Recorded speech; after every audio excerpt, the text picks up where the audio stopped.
할렐루야. 예, 한 주간 평안하셨습니까? 건강하시죠? 예, 교회에서 제가 지금 가장 연약한 것이 아닌가, 이렇게 생각이 되어지는데 많이 힘들더라고요. 지금도 제가 그렇게 좋아하는 커피를 마셔도 미각이 돌아오질 않아서 그냥 뜨거운 물 마시는 정도. 그렇게 해서 도대체 뭘 먹고 사는지 처음에는 그냥 그 햇반에 물 말아 먹으면서 생명을 이렇게 유지하는 게 맞는가 이런 생각이 들 정도로 아무 맛도 없고 또 맛이 없으니까 삶에 낙도 없고, 요즘 그렇습니다. 목소리도 조금 더 섹시해졌죠? 예, 아무쪼록 건강하시고 건강은 건강할 때 지키자. 우리 하나님의 도움이 절대로 필요하다. 이러한 간증이 있는 지난 시간들이었습니다. 우리 옆에 계신 분들 앞뒤로 함께 인사해 보실 때 오늘도 말씀을 통하여 행복한 사람이 됩시다. 인사해 보겠습니다. 시작. 오늘도 말씀을 통하여 행복한 사람이 됩시다. 예. 무엇을 통하여 행복해져요? 말씀. 예, 말씀. 말씀은 성육신하신 예수 그리스도를 또한 의미하기 때문에 주님을 통하여 행복해지자 이런 의미로 오늘 말씀을 증거해 나가도록 하겠습니다. 행복이라는 단어는 한자어로 되어 있죠. 여러분 잘 아실 거예요. 그래서 많은 사람들이 이 행복이라는 말이 우리 사회 안에서 오랫동안 사용되어진 그러한 말이다 이렇게 생각합니다. 그러나 이 행복이라고 하는 단어는 영어 해피에서 일본에 먼저 들어왔고 그 일본에서 그것이 번역되어 우리나라에게 들어온 말이에요. 그리고 행복이라는 단어를 그냥 한자음에 맞춰서 부르는 것뿐이죠. 그래서 정작 한국 사회에서 행복이라고 하는 말을 사용한 것이 비교적 최근인 19세기 전후에 이 땅에 행복이라는 말이 사용되어졌다 이렇게 학자들은 말합니다. 물론 그 이전에도 조선시대나 그 이전 시대에도 이와 비슷한 개념의 그런 말과 생각이 있었지만 지금 우리가 이해하고 있는 이 행복이라는 개념은 동양 사상이 아니라 서양에서 들어온 사상인 거예요. 오히려 동양 문화권 안에서는 행복 추구를 어떻게 보았는가 하면 인간의 욕망, 인간의 욕심으로 이해했기 때문에 개인이 행복을 추구한다, 여기에 대하여 긍정적으로 보지 않았던 거예요. 특히 유교와 불교 영향을 받은 이 동양의 문화 속에서는 개인이 행복을 추구한다는 것은 오히려 그 개인의 행복을 망치는 일이라고 이해했다는 것입니다. 서양은 개인의 행복을 추구하는 건 너무도 자연스러운 현상이에요. 그렇죠? 그런데 동양은요, 그렇지 않습니다. 자기의 행복보다 더 중요한 게 있어요. 국가, 그렇죠? 백성, 공익, 이런 게 더 중요한 거예요. 또 중요한 사상이고 그것을 지키는 것이 군자의 도리로 우리가 이렇게 교육받아 왔다는 거죠. 그렇기 때문에 동양에서는 인생의 목표를 개인의 행복에 두지 않았던 거예요. 나를 희생하면서도 임금을 보호해야 되고 내가 죽어가면서도 나라를 살리는 것, 그것이 더 중요하다 이렇게 강조했던 것입니다. 오히려 자기의 만족을 위하여 무엇인가 추구하고 집착하게 되면 그것은 행복이 아니라 오히려 불행이다 이렇게 생각했다는 것이고, 또 남을 고려하지 않은 그러한 행복의 추구는 결국 우리 사회에서 좀 없어져야 되고 삼가해야 할 그러한 것으로 이해하였다는 것이죠. 그러니까 이 서양에서의 행복과 우리가 알고 있었던 동양에서의 행복의 성격이 약간 다르다라는 것 여러분 기억하시기 바랍니다. 또 행복의 요인이 유전적인 원인이 더 크다는 사실 아마 여러분 모르셨을 겁니다. 지난 30년간 동서양에서 인간의 행복을 대하여 연구했던 많은 자료들을 보면 이 행복감을 느끼는 요소가 공통적으로 존재합니다. 뭐가 있어요? 돈, 그렇죠? 건강, 종교, 학력, 뭐 여러 가지가 있어요. 그런 것들이 있으면 사람이 행복감을 느낀다는 거죠. 그런데 전체적으로 놓고 보면 이러한 요소는 15%밖에 지나지 않는데요. 그 중에서 절반, 이 50% 가까운 그런 행복의 요인은 뭔가 하면 개인의 성격에서부터 비롯되어지는 유전적인 요인이 더 강하다는 겁니다. 그러니까 돈 없는 사람도 행복하다고 말할 수 있는 거예요. 왜? 유전적인 요인이 더 강하기 때문에. 우리는 생각하기를 내가 돈이 많으면 행복할 것으로 생각되지만 그것은 착각이랍니다. 돈 자체가 행복을 주는 것이 아니라 인간은 돈이 많으면 내가 덜 불안하다고 생각한대요. 여러분 잘 생각해 보세요. 돈이 나를 행복하게 해주는 것이 아니라 돈이 많으면 내가 조금 덜 불안하다, 덜 불안하다 이렇게 생각한다는 거예요. 그래서 돈이 많으면 행복한 것이 아니라 돈이 많으면 덜 불안하다 이렇게 생각한다는 거예요. 학자들은 인간이 행복하다는 감정을 얻기 위하여 중요한 요건으로 유전적인 환경을 꼽았어요.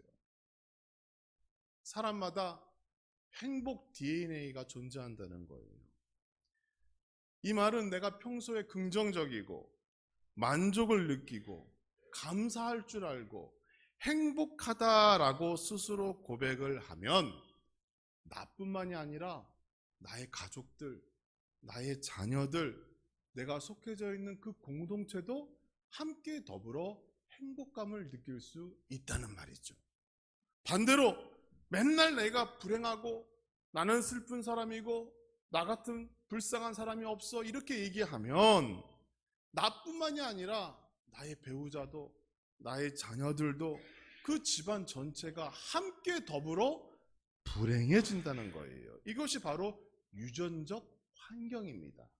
그러니까 할아버지가 행복하신 분이었으면 아버지도 행복하고 아버지가 행복한 분이었으면 그 자녀들도 행복해지는 거예요. 반대로 그냥 그 집안에 불평이 있고 불행만 존재하고 제일 나는 불쌍한 사람이라고만 얘기하고 맨날 인생을 그렇게 비관하고 슬퍼하면 그 집안이 정말 그렇게 되어진다는 것이 학자들의 연구 결과인 거예요. 사랑하는 성도 여러분, 우리는 날마다 하나님의 은혜와 하나님의 그 도움으로 말미암아 하나님이 주시는 진정한 행복한 사람 되어지기를 주님의 이름으로 축원합니다. 우리 하나님께서는 옛사람을 새 사람으로 바꾸시는 하나님이잖아요. 내가 과거에 조금 힘들고 어려웠다 할지라도 내가 하나님을 만나 새 사람이 되었다고 고백할 수 있다면 이제 나는 하나님의 사람으로 행복한 사람이다. 천국의 주인이다. 날마다 예수 그리스도와 더불어 나는 복된 인생을 사는 사람이라는 그런 고백이 우리 안에 있어야 한다는 겁니다. 여러분, 여러분께서 행복하면 여러분 자녀들도 행복하게 될 줄 믿습니다. 또 여러분이 행복하시면 가정은 물론이고 직장과 교회 모두가 더불어 행복해지고 이것이 곧 주 안에서 행복하다고 하는 그러한 우리 신앙의 고백이 되어지는 줄 믿으시기 바랍니다. 주 안에서 행복하다, 말씀 안에서 행복하다, 이 말의 진정한 의미 어디서 찾아볼 수 있을까요? 저는 오늘 본문의 다윗의 모습에서 그 의미를 찾아보고자 합니다. 이스라엘의 초대 왕이었던 사울의 시대가 저물고 이제 다윗의 시대가 열리게 됩니다. 나라는 평안해졌지요. 경제적으로 안정되었지요. 군사적으로도 큰 문제가 없는 그런 태평한 시대가 열리게 되었어요. 그런데 정작 다윗은 행복하지가 않았습니다. 백성들은 행복해하고 있지만 본인은 행복하지 않았던 거예요. 왜 그럴까요? 하나님에 대한 자기의 열망이 아직 해결되지 않았기 때문입니다. 다윗은 하나님의 성전을 건축하고 그 성전 안에서 온전한 예배 드리기를 평생의 소원으로 삼았어요. 그런데 이 문제가 해결되지 않았던 것입니다. 자기는 아름다운 궁궐에 머물면서 하나님의 초소는 너무도 초라했어요. 당시에 하나님의 처소가 어떤 거예요? 성막. 하나님의 법궤가 있고 그 법궤를 덮은 천막, 여러분 아실 거예요. 그리고 그것이 나중에 솔로몬 시대의 성전으로 바꿔지게 되는 거죠. 그러니까 다윗은 아름다운 성전, 이러한 건물 속에 머물고 있지만 하나님의 법궤는 여전히 초라한 그 천막 속에 머물고 있었다는 것에 대해서 다윗이 행복해야 할 겨를이 없었던 겁니다. 그래서 다윗은 왕권을 강화하기 이전에 먼저 하나님의 권위를 다시 세우기를 원했던 거예요. 하나님께서 주관하시는 튼튼한 국가가 바로 이스라엘이다라는 것을 보이기 위하여 아름다운 성전을 하나님께 봉헌하기를 원했어요. 그런데 하나님께서 허락하지 않으신 것이죠. 이러한 맥락 속에서 그가 가장 첫 번째 마음에 둔 것이 무엇인가 하면 지금 성 밖에 놓여져 있는 하나님의 법궤 언약궤를 이제 보다 더 안전하고 그리고 깨끗한 환경에 있는 이 다윗의 성 안으로 모시고 와야겠다라고 하는 계획을 세운 거예요. 합당하죠? 당연한 계획입니다. 사울 왕이 블레셋과의 전쟁에서 자꾸 전쟁에서 집니다. 그리고 그 원인을 파악해 봤을 때 자기가 하나님 말씀에 순종하지 않았기 때문에 전쟁에서 지는 그 원인을 생각하지 않고 어떻게 생각했는가 하면 하나님의 법궤를 전쟁터에 갖다 놓으면 승리할 것이라고 착각을 했어요. 그러니까 거짓 예배를 통하여 사람들에게 보여주기 식으로 하나님의 법궤가 우리와 함께 있으니 우리가 전쟁에서 이길 것이다 라고 사람을 속인 거예요. 그래서 하나님께서 허락하지도 않았는데 그 법궤를 이끌어다가 전쟁터에 갖다 놓은 겁니다. 여러분 어떻게 되었어요? 전쟁에서 졌습니다. 법궤도 블레셋 사람들에게 빼앗기게 되었어요. 큰 위기가 찾아왔던 것이죠. 이러한 와중에 사울이 하나님의 치리를 받아 죽음을 당하게 되죠. 그리고 다윗이 왕에 오르게 됩니다. 다윗의 관심은 지금 어디에 있어요? 하나님의 그 법궤를 원래의 하나님의 땅으로 옮기는 데에 다윗의 관심이 있는 것이죠. 그런데 다윗이 실수한 게 있습니다. 하나님의 법궤는 내 구탱이에 사람 어깨에 메고 움직이도록 하나님께서 그 규례를 정하셨었어요. 그런데 우마차의 법궤를 싣고 옮겨오다가 그 소가 뛰놀며 법궤가 땅에 떨어지려는 찰나 그 법궤를 붙잡은 사람 죽었단 말이죠. 큰 징계가 임하게 된 겁니다. 그 사건을 통해서 다윗이 모든 계획을 취소하고 잠시 멈추어 두었는데 하나님의 법궤가 그때 어디에 있었는가 하면 오벳 에돔이라고 하는 사람 마당에 머물고 있었던 거예요. 그러니까 지금 상황이 뭐예요? 다윗은 다윗 성 안에 있지만 하나님의 법궤는 중간에 오다가 멈춰져서 오벳 에돔이라고 하는 사람 그 마당, 집 마당에 하나님의 법궤가 임시로 머물게 되었던 거예요. 하나님께서 사람을 죽이셨다, 치리하셨다는 소문을 들자 아무도 그 법궤를 건들려고 하지 않습니다. 두려운 거죠. 여전히 살아계신 하나님의 능력을 사람들이 보았기 때문에 그 누구도 거기에 가까이 가지 못한 거예요. 그런데 오늘 본문의 시작은 어떻게 됩니까?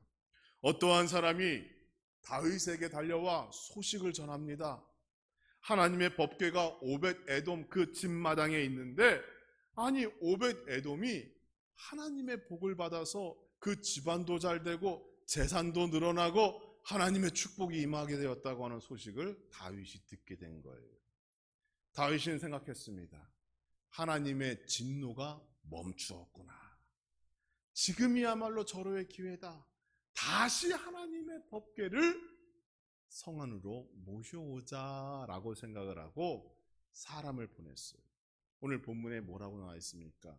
내 귀퉁이에 사람들의 어깨에 법궤를 메고 몇 발자국? 6발자국을 움직였을 때 아무 일이 일어나지 않자 거기에서 하나님께 예배하고 제사하며 이제 하나님의 마음이 돌이켰다라고 생각을 하고 다윗이 그 앞에서 춤추며 그 법궤가 다윗 성으로 들어오는 것을 기뻐하였다. 이렇게 성경은 말하고 있는 거예요. 하나님의 진노가 멈췄습니다.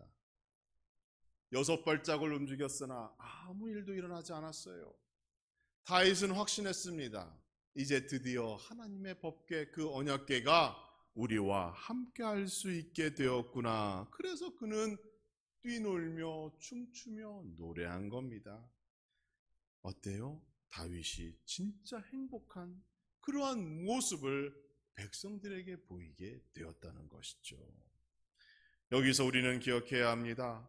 다윗의 행복은 어디서부터 비롯되었는가?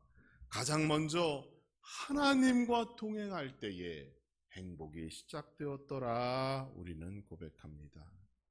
다윗이 이스라엘의 두 번째 왕위에 올랐을 때 외부적으로 그는 부족함이 없었습니다. 사울 왕이 워낙 엉망으로 나라를 다스렸기 때문에 다윗 왕이 자리에 올라 모든 것을 다 제자리에 놓자 질서가 회복되어지자 당연히 나라가 잘 될 수밖에 없는 거예요. 새로운 시대가 열렸습니다. 그러나 다윗은 알고 있었습니다. 인간의 힘으로 만든 부와 명예, 권력은 오래가지 않고 아무 의미가 없다는 것을 알고 있었죠. 하나님께서 허락하지 않으면 권력도 사라지고 가지고 있던 모든 것도 한순간에 빼앗긴다는 것을 그가 사울을 통하여 알고 있었던 겁니다. 왜 사울이 실패했습니까? 하나님 말씀에 불순종하여 하나님께서 그를 떠나자 그가 내리막 인생을 살게 된 거예요. 그러니까 다윗은 알고 있었어요. 자신이 행복해지고 나라와 민족 전체가 하나님의 복을 누리기 위해서는 하나님과 동행해야 된다. 하나님과 함께해야 한다. 그것을 다윗은 알았던 거예요. 그래서 세상에서 가장 큰 행복의 비결은 하나님과 동행하는 것이다 라는 것을 그가 알고 있었기 때문에 그토록 하나님의 법궤, 그 언약궤와 자기와 함께하기를 그토록 그가 노력했던 것입니다. 이스라엘 백성이 광야 40년의 삶을 마감하고 마지막 관문 요단강을 건너 여리고성으로 들어가려고 했을 때 그 요단강을 어떻게 건넜습니까? 여러분, 요단강의 뜻이요, 요단강이라고 하는 원래 말뜻이 1년 내내 흐르는 강이라는 뜻이에요. 그러니까 그 강을 건넌다는 것이 쉬운 일이 아니지요. 그런데 여호수아 3장 말씀을 보면 언약궤를 어깨에 맨 제사장들이 요단강에 발을 담그자 그 물이 멈추게 되었고 이스라엘 백성들이 마른 땅으로 행진하였더라라고 성경은 기록하고 있습니다. 이 언약궤가 무엇인가요? 하나님과 나와 동행한다라고 하는 상징인 거예요. 하나님께서 이스라엘과 동행하여 가나안 땅으로 들어가신 거예요. 성경은 우리에게 말씀합니다. 하나님과 이처럼 동행하는 자가 진정한 행복을 경험한다고 우리에게 말씀하고 있어요. 사랑하는 성도 여러분, 하나님과 동행하시고 날마다 하나님이 주시는 그 행복을 누리시며 하나님을 고백하는 우리 성도와 가정 되기를 주님의 이름으로 축복합니다. 다윗은 알고 있었던 거예요. 하나님이 그 법궤가 나와 함께함으로 나는 하나님과 동행하게 되었고, 그제서야 그는 마음의 안식과 기쁨과 그리고 하나님 앞에 큰 행복을 경험하게 된 것이죠. 또 예배의 구경꾼이 아니라 중심자가 되어야 행복할 수 있다라고 오늘 본문은 우리에게 말씀하고 있습니다. 그리스도인의 행복은 영적인 부분이 육적인 부분보다 더 우선되어진다는 사실 기억하시기 바랍니다. 다른 말로 하면 몸이 편한 것보다는 마음과 정신, 영혼의 평안함이 우리에게 더 중요하고 소중하다는 겁니다. 코로나 사태를 경험했던 성도 또 우리 한국 교회에게 가장 큰 힘든 일이 무엇이었어요? 집합금지 명령으로 예배를 드리지 못하는 것, 그것이 가장 큰 어려움이었잖아요. 그렇죠? 건강한 신앙생활을 하는 성도라면 누가 누구네 코로나 때문에 가게 문을 닫았다, 이러한 소식보다 교회가 문을 닫게 되었다라고 하는 소리에 더 민감해야 됩니다. 다윗을 행복하지 못하게 만든 가장 큰 이유가 뭐예요? 올바른 예배를 드릴 수 없다라고 하는 문제가 그에게 있었다는 거죠. 하나님의 법궤가 성 밖에 있기 때문에 그 앞에서 신령과 진정으로 예배 드릴 수가 없었던 거예요. 그래서 다윗이 그토록 법궤를 다윗의 성 안으로 모시고자 했던 이유는 하나님 앞에 예배 드리기 위하여 마음껏 예배 드리고 찬양하고 기도하고 하나님을 영화롭게 하는 일에 동참하고 싶은데 그것을 그동안 하지 못했기 때문에 그가 불행했던 겁니다. 그런데 이제 하나님의 법궤가 성 안으로 들어오게 되었어요. 마음껏 예배드리게 되었어요. 그래서 춤추고 그는 기뻐했습니다. 그런데 여기에 한 구경꾼이 있지요. 사무엘하 6장 16절의 말씀을 보면 여호와의 궤가 다윗 성으로 들어올 때에 사울 딸 미갈이 창으로 내다보다가 다윗 왕이 여호와 앞에 뛰놀며 춤추는 것을 보고 심중에 그를 업신여겼다, 이렇게 기록하고 있습니다. 한 사람은 예배의 중심에 서 있고 다른 한 사람은 구경하고 있습니다. 구경만이 아니라 예배의 중심에 서 있던 다윗을 비웃고 업신여겼다, 성경은 기록하고 있습니다.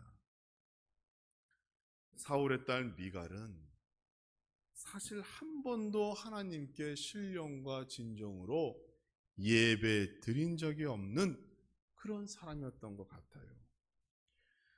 우리가 사울의 삶을 보면 여러분, 성경을 잘 읽어보시면 사울이 하나님께 예배 잘 드렸더라 이런 말씀이 없어요.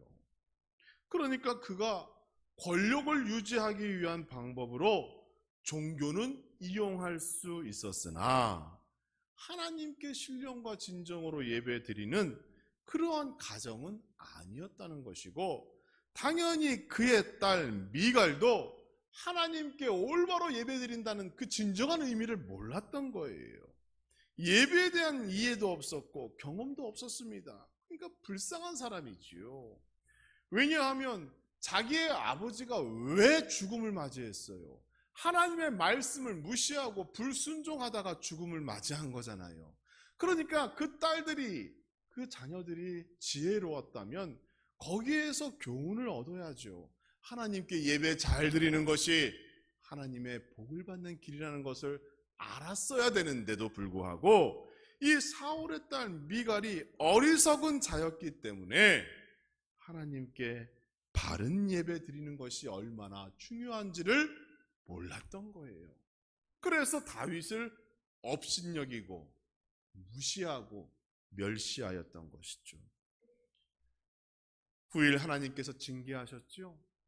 그에게서는 자녀가 나타나지 않도록 하나님께서 그의 태의 문을 닫으시고 그의 가문이 완전히 역사에서 사라질 하나님께서 징계하셨습니다. 여러분, 진정한 행복은 예배의 중심에 내가 서 있을 때 하나님께서 주시는 축복임을 기억하시기 바랍니다. 구경하는 예배, 듣기만 하는 설교, 그러면 안 돼요. 예배를 통한 감격과 감동이 우리 안에 있어야 하고, 다윗과 같이 하나님 앞에서 춤추며 기뻐할 수 있는 예배의 열정이 우리 안에 있어야 하는 겁니다. 그래야 예배를 드릴 때 은혜도 받는 것이고, 예배를 드리고 돌아간 여러분의 삶 속에서 하나님의 약속된 축복, 살아계신 하나님의 증거가 나타나게 되는 거예요.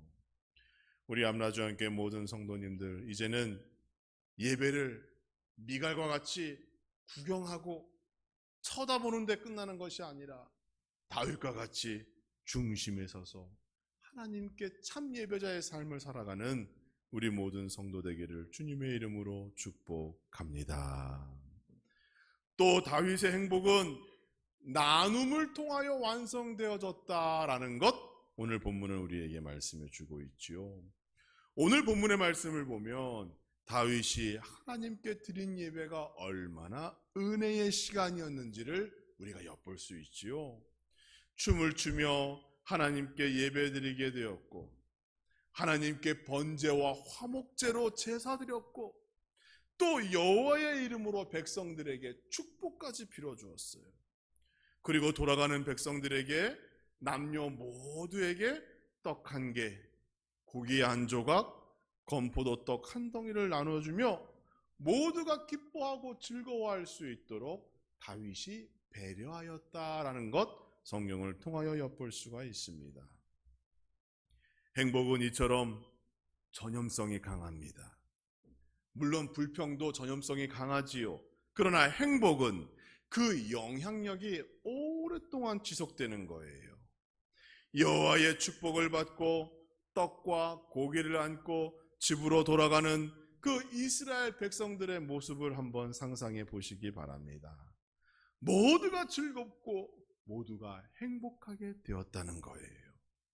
다윗은 나눔을 통하여 행복을 실천하고 완성한 사람입니다. 자기만 뛰놀며 기뻐하는 것이 아니라 자기가 가지고 있는 그 기쁨의 원인, 그 행복을 백성들과 함께 나누고 모든 백성들도 다 함께 그 행복에 동참할 수 있도록 배려하고 그들을 돕고 사랑한 것이 바로 다윗이었다는 겁니다. 사랑하는 성도 여러분, 마음껏 예배드린다는 것, 마음껏 하나님을 사랑한다는 것이에요. 하나님을 사랑한다는 것, 우리의 이웃을 사랑한다는 것과 같습니다. 따라서 우리 함라중앙교회는 이러한 나눔의 기쁨, 나누고 서로를 위하여 중보하고 서로를 더욱더 사랑할 수 있는 교회 되기를 주님의 이름으로 축원합니다. 하나님과 동행하는 교회, 예배와 헌신과 봉사에 항상 중심이 서는 성도, 그리고 이웃을 사랑하고 함께 나누며 기뻐하고 행복을 모두가 함께 나누며 실현할 수 있는 그러한 교회가 되어질 때 하나님께서 우리를 더욱더 복주시고 이 무더운 여름날 우리에게 더욱더 큰 말씀의 은혜를 통하여 이기고 승리하는 그러한 역사를 허락하여 주실 줄 믿습니다. 이런 성도가 되기를 주님의 이름으로 축원합니다. 하나님께서 교회와 여러분의 삶을 더욱 복되게 하실 것이고 더욱더 행복한 8월 한 달로 인도하여 주실 줄 믿습니다. 다윗의 행복을 나의 행복의 모델로 삼으시고 이 8월 한 달도 모두가 행복해지는 성도와 가정, 교회 되기를 주님의 이름으로 축원합니다.